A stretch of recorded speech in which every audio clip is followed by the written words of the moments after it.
and thank you for taking the time and take a look at the work that I've done regarding the coefficient for UEFA. Now, the first thing I want to take a look at here is what we've done for each league, looking at the countries.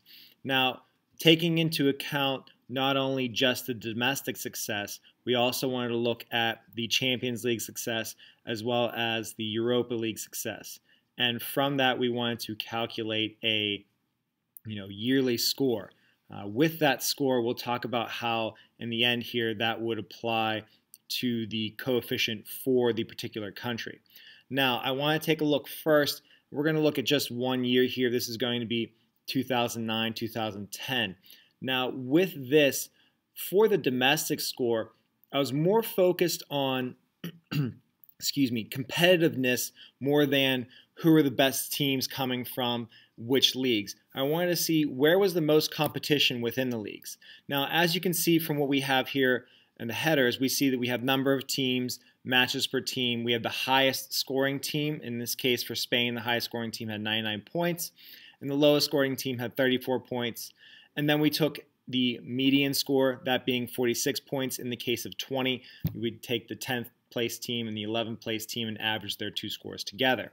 Now, what we see here, this difference plus mid average, for lack of a better word, what I did here is I took the highest score minus the lowest score, and then what I added to that was the highest score minus the mid score. So, we have 99 minus 34, and we add to that 99 minus 46. And what we do is we divide that by 2. Now, that gives me a number. With this number, I see how many teams finished at or above that that difference plus mid average. In this case, 5 teams finished above it. Now, what the indication is the more competitive leagues would have more teams finish above this difference plus mid average. And that gives us a percentage here. So 5 out of 20 teams, or 25%, finished above this difference plus mid average. In the case of England in 2009, 2010, 10 teams, so half of them, and so on. With the idea that the higher number being better here, we want the bigger number to be better here. Also figured in here the number of teams that finished above 2/3 of the league points. So, 3 points for a win, how many of them accumulated at least 2/3 of the points. So, the idea being that if more teams accumulated more than 2/3 points, then there would be less competition within the league. We know that at least some are going to finish above this. If nobody did, then there's likely more competition within the particular league. Now, in this case, only 2 teams from Spain finished above 76 points for the year. So what I did is I would calculate that 2/3 score. Now, with the 2/3 score, we did this as, we averaged, so 2 divided by 20 to get what we see as K3 divided by B3 here up in the function. And what I did is I added that to 1 to eliminate the possibility of no teams finishing above 2/3, which we see down here in the case of Albania. So we don't have a 0 in the denominator.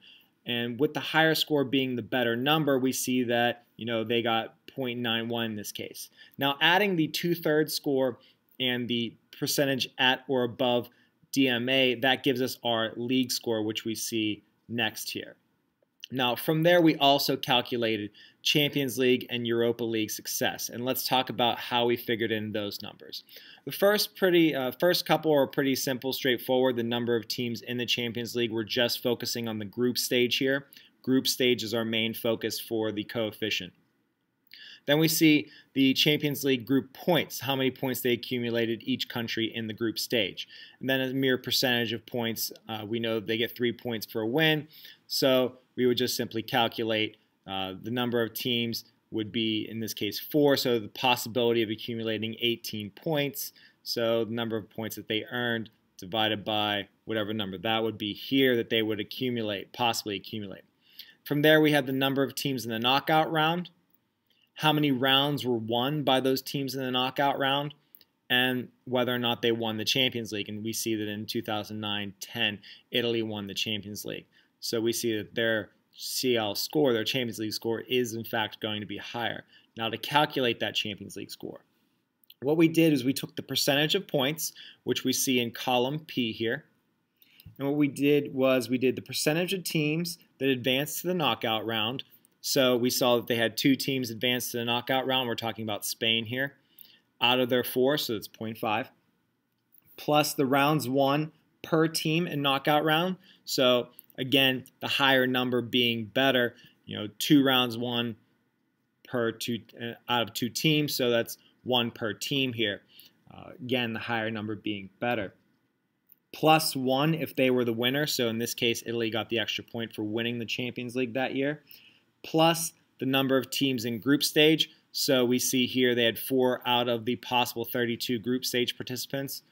Plus teams in the knockout round, 2 out of the possible 16 to be in the knockout round in that case. Now for the Europa League, it's also the same thing. They're just going to have a few more extra teams, given the fact that they have 48 in their group stage participants, but all the other calculations are the same. Now what we did for the score per year was we added those numbers. Now we didn't just straight add the numbers. It was domestic league success, well, let me rephrase that. Domestic league competition plus 3 times the Champions League score, given the fact that the Champions League is in fact, the best competition amongst the European competitions, plus 1.5 of the Europa League score. I figured that the Europa League score would be slightly higher than domestic success, considering the fact that you're taking some of the next tier of the best teams in Europe. Now, if we scroll all the way to the end here, you see that we have this here for quite a few years. The numbers are actually run and calculated all the way completely to 2013, 2014. Each team having a Champions League and a domestic and a Europa League score, and culminating in the yearly score. Also here we have cells ready to go for the 2014-2015 year.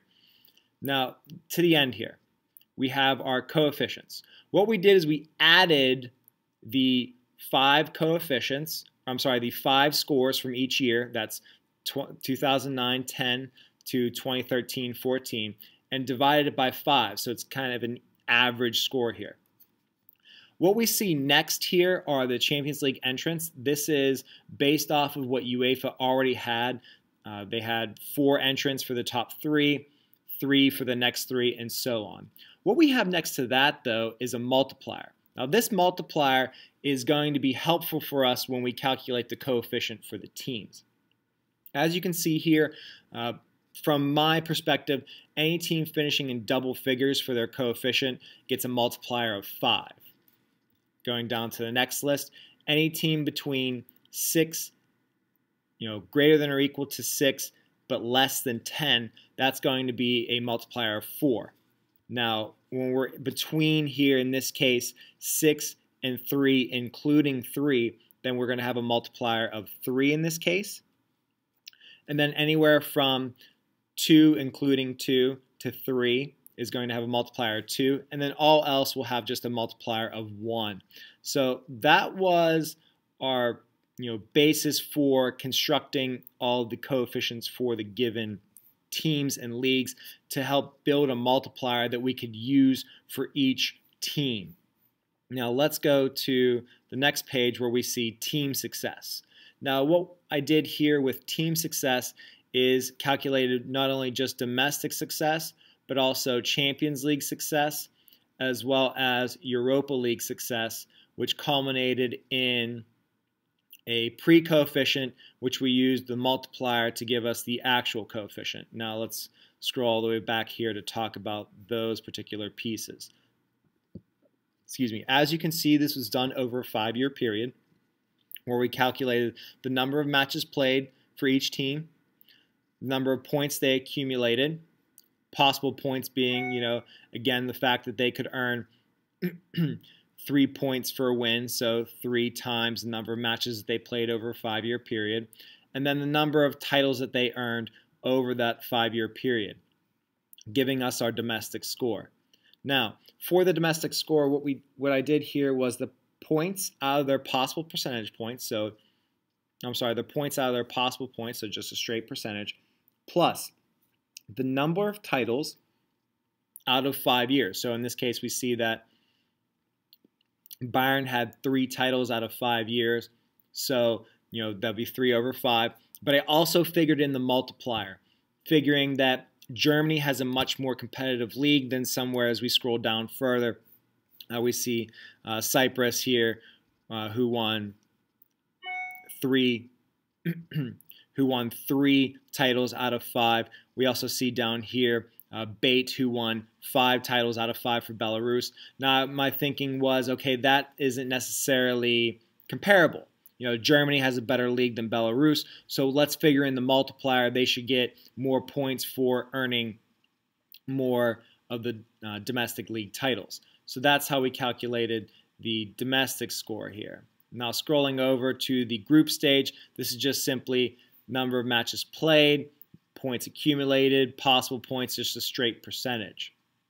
Now with the knockout, this is kind of similar to what we saw on the previous page with the league, with each league. Now same thing, number of rounds played, rounds that they won, whether or not they won, whether or not they lost, and that's giving us our knockout score here. Now for the knockout score, what we did was figured rounds won divided by rounds played, and then what we added to that was 5 points essentially for a win, 2 points for a loss in the final. And what we did is we added all those together and we divided by 5.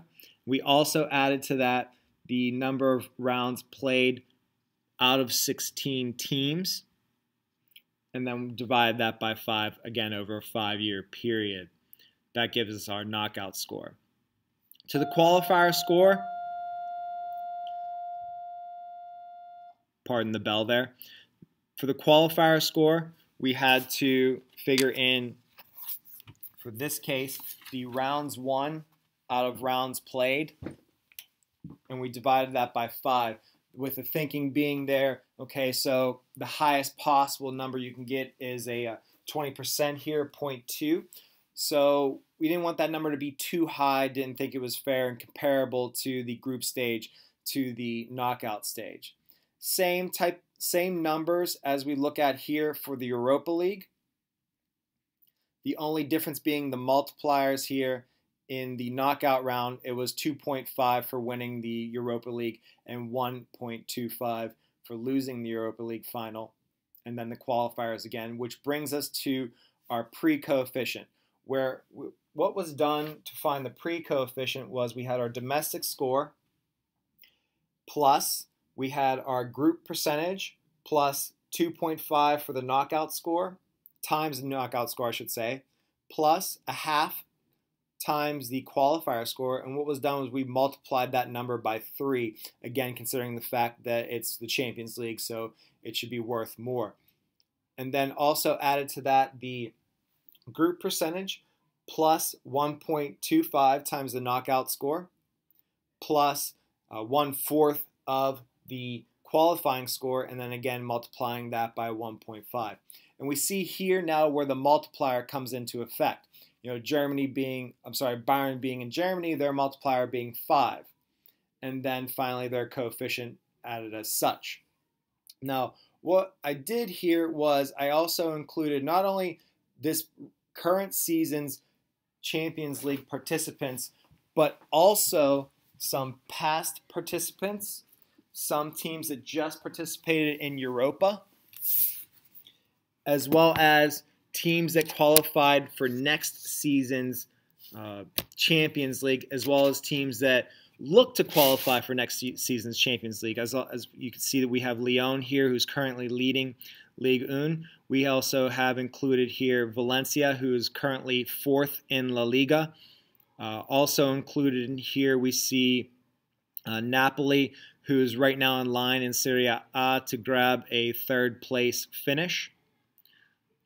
We see Fulham here from England, who had a little bit of Europa success a few years ago, as well as Rangers from Scotland, who recently were sent down to the 3rd division due to administration. and a few other teams that were included here. Now, given everything that was calculated, what I did is I went back and looked at the current Champions League group stage and investigated, well, how would this look? What we can see above here is the actual pots for the group stage participants in the current UEFA Champions League. And what I have down here are the new pots, given these calculations. The number you see in red to the right of the team would be the number of titles that they've won domestically. And the number in blue would see how they would fall given the new, or rise, I should say, given the new coefficient. So we see that Bayern moved up 2 places to the top given their coefficient score. Barcelona would stay second. Chelsea would move up 1 spot. Real would drop 3 spots, and so on. So for me, this takes into account a more, how do I want to say, continued success instead of, recent success. There are things that can be changed. There are issues to look at further and investigate and research further. One thing that I look at here, I see Monaco is down here, pretty close to the bottom in the 4th pot. They just won a group stage game. A knockout round leg, and they look to be advancing to the round of 8 here. So how could that have been figured into their score if they were to qualify for next season? Were some things that I've been looking at. So I really appreciate you taking the time to look over this material. Please feel free to get in touch with me if you have any questions, and you have a very good day. Thank you very much. Bye.